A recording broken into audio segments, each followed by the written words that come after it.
What's happening, gamers? It's Ran. Another run and another frame out to defend the commons. The latest poll was the closest one yet, with both Trinity and Caliban neck and neck through the 24 hours of the poll on 35% of the votes each. Actually had to leave the poll up a little bit longer this time to get the winner, and eventually the Health Queen Trinity sneaked through on 38%. So in the next run, because it was so close, we'll just run Caliban to cap. But before we get started on today's video, let's talk about the gas daddy Grendel as well. Why does nobody like him? 3 polls in and he's hardly broke 10% on each of them. Let me know in the comments below why everybody hates Grendel.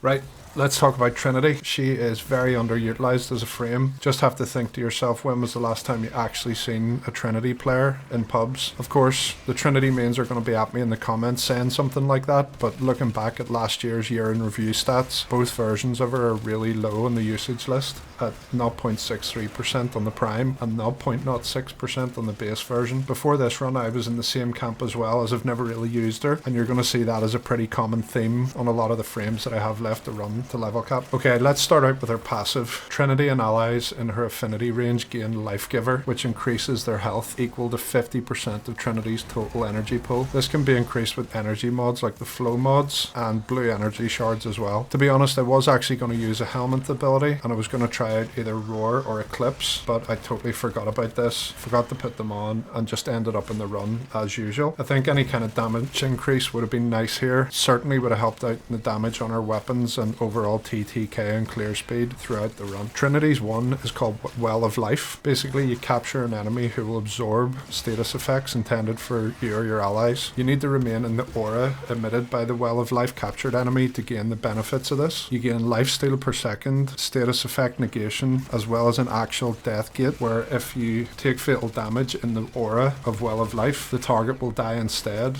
of you going into a bleed out or a down state, giving you 5 seconds of invulnerability. This is obviously very useful, especially when playing solo. It's important to always keep this up. It's a little bit limited, as you need to be in the aura, so you can't exactly be mobile with it. However, you can recast it each time that you move to another exo or rotate around rooms. This is the ability you get if you feed Trinity to the HELMINTH as a subsim, but it's important to know that if you put it on another frame, it actually gives you a 120-second cooldown. Her 2 is Energy Vampire. You mark an enemy who will pulse out, granting energy per second while the target is being constantly staggered. It also damages the enemy as it pulses, and if the enemy dies, all remaining pulses happen at once, giving more energy. Again, this is important to keep up at all times to keep your energy sustain up, and it's also important to know that enemies who can't be staggered won't be affected by the stagger mechanic on it either. The 3 is called Link, and I see this as the bread and butter ability of Trinity, and it's very important to keep it active at all times. She links herself up to multiple enemies and receives damage redirection back out to those enemies. It also makes you status immune, including knockdown, which saves you the need for PSF. In the build, we actually use the augment, and it's called Abating Link,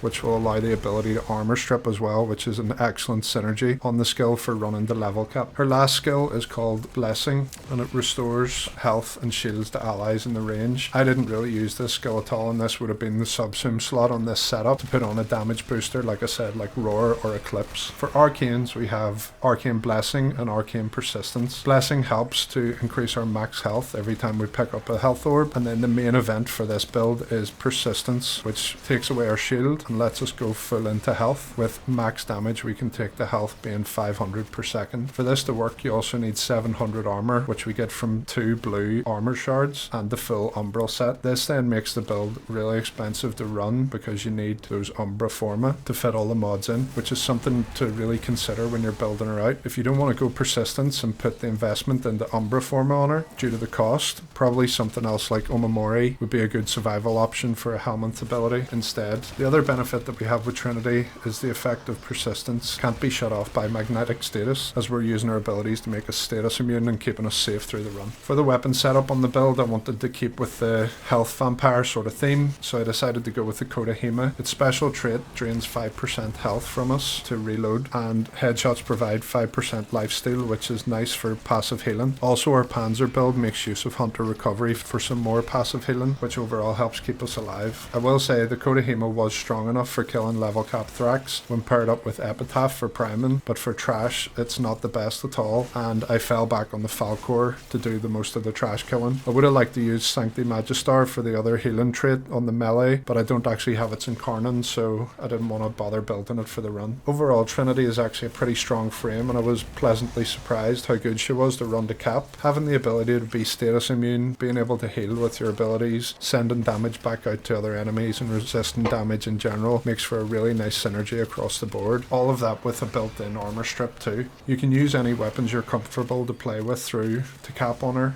as her kit is basically all built around survival. Similar to Jade, she is actually really nice to play in squads too, because you can use those abilities to heal your allies and give them the benefits as well. As promised in the last video, I used another different amp setup today with the 447. Basically it's just like a fast firing pistol shot on the primary fire. Again, it held its own no problem. It's helped of course by Matarai and the artifact mods to keep it pumping out the damage straight through the cap. Next run I'll either use the 777 or maybe the 123, which can be seen as more of a starter amp build, so let me know which one you'd rather see in the comments below. So another frame in the books in the quest to get them all to solo level cap and Cascade. Next we'll do Caliban as I've said, and then we'll roll out another poll for you guys to select who to do next after that. There's been a lot of fun with these polls and it saves me having to make any hard choices.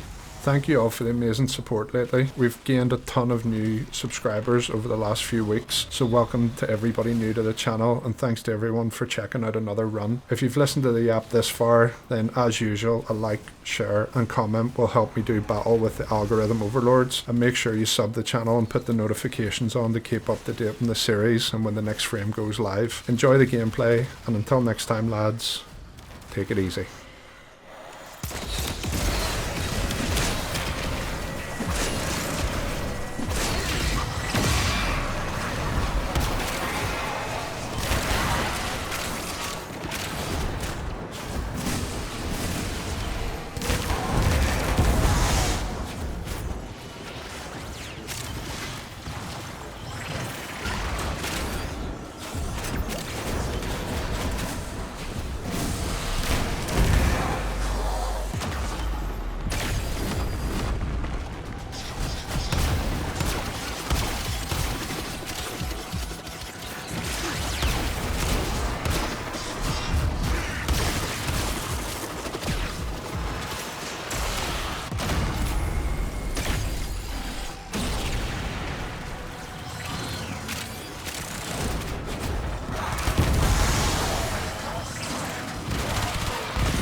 As you conquer the foe, so you conquer yourself.